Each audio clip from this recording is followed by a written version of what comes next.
Bueno, estamos aquí nada más ni nada menos que con Lee Jobset, actor, ha hecho un sinnúmero de películas, pero obviamente como lo que nos compete es hablar de Star Wars, Nick ha sido protagonista de una escena icónica del episodio 4, que él es el que entrega las medallas en la ceremonia, en el momento en el que Leia, por ejemplo, recibe la medalla, el que está ahí atrás ahí en toda esa entrega es nada más y nada menos que Nick, a quien le agradecemos por su tiempo y es un placer para nosotros. Bueno, genial. Lo primero que yo querría saber es cómo fue que llegó a participar de Star Wars en primer momento. Well, my agent contacted me and said that there's a cheap film going.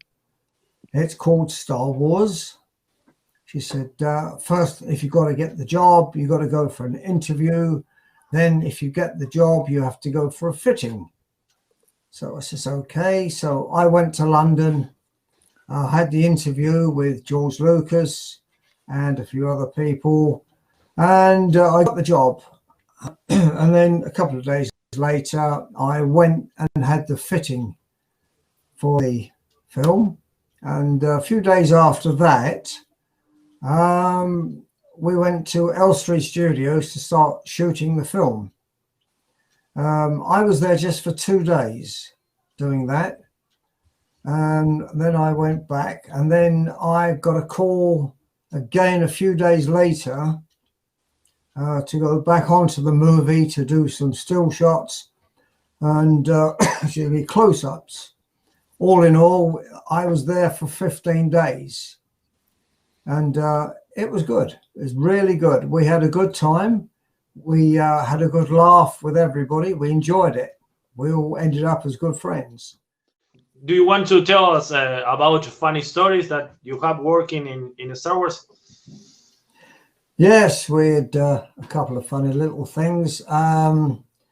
When the doors opened at the end and the characters walked down, Han Solo, Luke Skywalker and Chewbacca, as they walked down the steps, somebody farted. No. Which one? I'm not saying. Something famous? Could Something be. famous? Okay. Tenemos. No. We all blamed Chewie. Sure, because sure.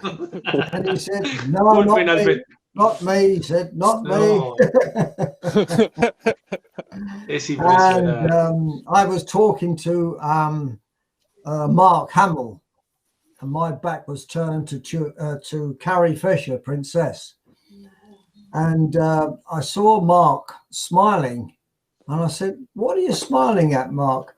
And as I turned round, Carrie Princess threw a glass of water all over me. No. I said, I will get you one day. I never did. Que nos cuente qué repercusiones le trajo ser parte de una escena tan icónica, ¿no? Porque recordemos que es el final de la película y es una de las escenas más recordadas, la entrega de la medalla. ¿Qué repercusiones tuvo personal y a nivel social en su entorno? Well, obviously, Star Wars has been the biggest thing ever. You get invited to the Comic Cons all over the world. I've traveled from America all through Europe to Australia and Comic Cons everywhere. The biggest Comic Cons are always in America and Australia. Not last year, obviously, the COVID, but the year before I was in Nashville in Tennessee, and then I went to New Jersey, and they were very, very busy, very busy.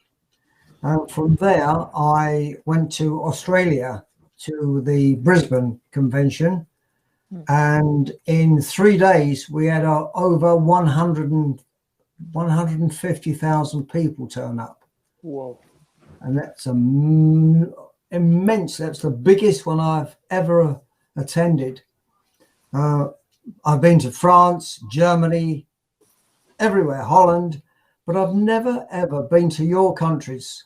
And that's something I've always wanted to do because it fascinates me, your part of the world, because, it's the South American countries are always different to the North American countries because they seem to be, or you seem to be more friendlier in your ways than America. We are. Yeah, probably you are. But, it's not true. We are very bad people here. No. But most of the times it's been the biggest thing. As you know, I've been in Doctor Who and James Bond and many, many other things. But Star Wars is the biggest thing that I am involved with all the time, because even where I live, I see people in the street and I don't know these people, but they know me. They just wave to me and say, "Hello, Nick. May the force be with you." Wow. It's always the same. I want to ask you, what do you think about the Star Wars? Why do you think why it's so important, so big between the other franchise? Between Star Trek and Harry Potter and everything. Why do you think that Star Wars is so big? And I want to ask you also about if you think that Star Wars will be forever. Well, let's hope that Star Wars is forever, because though it's having a rest at the moment, there is talk of Star Wars coming back on another new movie. When? Who knows? But this is the thing, though, isn't it? I don't think Star Wars is ever going to go, because the following is so vast. It's worldwide. For all we know, it may be up in Mars as well. The Martians may invade and say, "May the force be with you." But it's one of these things that happens. Sometimes you get a movie come out, it costs millions and it goes flat. But you get another movie like Star Wars, which was made in, what was it, $2.5 million? Nothing. But all of a sudden, it came out in the right time, because science fiction was just about coming on, and it just clicked with everybody. I went to the premiere in London, and when the movie had finished, everybody stood up and cheered us. Going. And as we came out, there was just thousands of people waiting outside, photographs, autographs. It was fantastic. I think we were outside for nearly 1 hour. It was great. It's just one of those things that clicked at the right time. Como dato, Dale, Diego, vos, a la premier de Inglaterra fue la princesa Diana y el príncipe Carlos. Dato, muy buen dato. Bien, Datazo. bien, datazo, ahí está. No. Bueno, a mí me gustaría meterme un poco más en la escena específicamente en la que él participó, que nos cuente un poco más del momento, digamos, del rodaje, cómo fue, qué otro recuerdo tiene. Y yo lo segundo que le quiero preguntar es, ¿qué pasó? ¿Cuál es su pensamiento sobre por qué no le dieron una medalla Chewbacca? Todos nos quedamos muy conformes de por qué no le dieron una medalla Chewbacca. Chewie never got a medal. No. Because I've got it. I've got it. Ahí está la medalla de Chewie, papá. You see, I sell these medals to everybody in the world now. And with the medal, with the medal, you get the presentation box. No. Also, a DVD about the history of Major Arhul Hextrophon. And towards the end of the DVD, his friend Yoda goes missing. So if you want to see that DVD, or you would like the medal, you can contact me, as you know, through Sci-Fi Signers, because there's two different types of medals. This is the metal one. This is the one from the wood alloy. The other one is a resin, which is slightly bigger. But again, you can either have the DVD or you can have a signed autograph photograph. So if you do need any, please give me a call. Excellent. Y bueno, now I would like to know about the scene and the filming of the scene. How was that 2 days? Yeah, the 2 days, it was quite hectic, very fast, because George Lucas didn't want the last scene to carry on too long. But he didn't quite get what he wanted, because walking down, as the door opens, walking down, as you know what happened. Yeah. We had to do that scene 5 times. And the scene actually, when you actually look at the movie now, people say to me, the hairs on the back of my neck stand up every time that scene comes on. It's the music and how people reacting to go down the steps to go and pick up their medal. And everybody interacts on the stage, where I came forward and gave the medal, which went to Han Solo. Now, do you know why Han Solo got the first medal? No. No. What happened is Major Arhul Hextrophon, who wasn't a major at the time, he was just a historian. Him and his family got captured by the pirates, and they were entombed on board a ship, imprisoned. And then they were there for a time, and then there was an explosion that went on. Han Solo and Chewbacca rescued them, and that's why he got the medal, and they remained friends forevermore. Pará, Chewbacca fue uno de los que los rescató y aún así no tuvo medalla. Well, Chewie will have to contact me if he wants his medal. Sure. Now. For sure. For sure.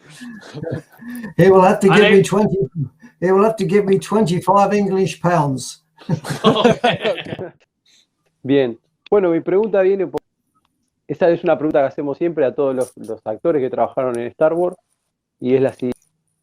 Es que nos cuentes si te quedaste algún souvenir o algún regalito a la fuerza del set de Star Wars, ¿no? Okay. Si te trajiste algún souvenir. If you had a chance to steal something. Así que este se quedó con algo, sí. Sí. Well, yes, I've got a cap. Oh, No, awesome. Oh. Nice. Nice. Is the real cap that you use in the movie? La gorra verdadera? Yeah. Sí. And I went to a auction. Do you know what an auction is? Where they sell memorabilia. And somebody offered me $5,000 for it. No. I So said, you no. No. I've still got it. Still got it. We are talking about that you've been working in the first movie that George Lucas sometimes gives them to the actors some presents of that kind of stuff. But yesterday we talked with an actor from the Phantom Menace, and he said that in that kind of movie that you can steal nothing, or it was more, strict, more difficult to get a souvenir. Oh, yeah. You're one of the lucky ones. Absolutely. Well, we had a number of the medals on the set, and one of the medals disappeared. Somebody took that medal, and Yeah. And a friend of mine who lives in Australia, he went over to America because he knows somebody who worked for Disney. He worked for Lucas and now for Disney. And they met up. And Matthew, who the guy who I know him from Australia, he mentioned my name to this guy Tony, who works for Lucas. And this guy Tony said, "I know who Nick is." He said, "He's the guy who carried the medals of Yavin." He said, "Yeah, that's right." He said, "Hang on." He went back, and 10 minutes later, he came back with one of the original props medals. Wow. And I still have that medal now. La primera pregunta, una de las últimas preguntas, la que yo quiero hacer es ¿qué piensa de cómo se fue desarrollando la historia de Star Wars hasta el día de hoy? It's gone through a good series and good stories. It's all joined up from one. The last one, what was it now? What was it called? The Rise of Skywalker. Skywalker, that's it. I went to the premiere of that as well. And I was a bit disappointed in that movie because the medal came up and I didn't get a shot in. I wasn't asked to do that. Now, I would have thought that the Major would have made just one short appearance on that. That was the only disappointing part of it because the rest of it worked perfect. As the story went through, it went on and on and on. And as it came to the end, as I say, the medal came up, it just went gone. Wasn't good enough because the medal was an absolute, what can I say, a good part of the first ever Star Wars, because everybody who knows Star Wars knows what the Medal of Yavin is. And I think that medal should have been promoted a little bit more in that movie. And this is something that people say to me when I go to Comic Cons. What happened about the medal in the last movie? Who knows? You know, Who knows? Don't know why it ever went like that. But it was a little bit disappointing, that part there. That's all. But if they do make, which I think they're going to be making one, who knows what's going to happen to that story? Who are they going to bring back? Who are they going to bring in? You know, they can't bring in too many new faces, can they? That's the thing about it, because the story should continue from where Luke passed on. Has he got any children? So, you know, we just keep our fingers crossed and to see what the writers come up with. Primero que nos cuente algo de su personaje que a mí me gusta mucho y es cómo le dieron el nombre del personaje que se llama Arhul Hextrophon. ¿Cómo fue que dijeron? Porque muchas veces tienen una anécdota todos tienen una anécdota diferente sobre ese tema. Eligieron su nombre del personaje, que George Lucas o alguien del staff. Y si se algo de contenido en algún cómic o algo que nos realmente, ¿dónde encontramos, por ejemplo, la historia que lo salva Chewbacca y Han Solo? I'm not certain what's going on with those things at the moment, because George Lucas seems to be holding tight for all these things, and he doesn't seem to be releasing anything at the moment. Comics and books. There's lots and lots of books out on Star Wars. In fact, I have the first ever comic of Star Wars. And as I open the main page, there is all the characters, including myself, standing with the last scene. And that comic is worth over 2,000 English pounds. Oof. Awesome. Wow. Yeah. That's I won't sell it because it's, as I say, it's the only ones. In fact, I have two, both the same. And people have offered me £2,000 for it. I said no. Wow. As I said to you earlier on, I went to the premiere in London, and I kept my ticket for the premiere. Wow. And I sell that ticket, or I give it away. If somebody wants the medal, I give them a photocopy of that ticket and sign it now. It's Wow. the first ever Star Wars in London. Do you have the ticket right now, or you sold it? Oh, no, I've still got it. Yeah, but the copies I sell. Yeah, I if somebody buys the medal or my character figures, I will give them one of those, or the DVD, or a signed photograph, whichever they want. We want to thank you for your time, Nick. It's an honor for us to have you here, and we hope to have the chance to having you here for our next convention. Yeah, that would have been good one day to see all you great people in South America there. And you know, the only thing is, may the force be with you. Maybe the force be with you too. Well, thank you very much. Estamos agradecidos. Thank you very much for your time. Thank you very much. Thank you. Nick, a pleasure. Adios. Bye. Bye.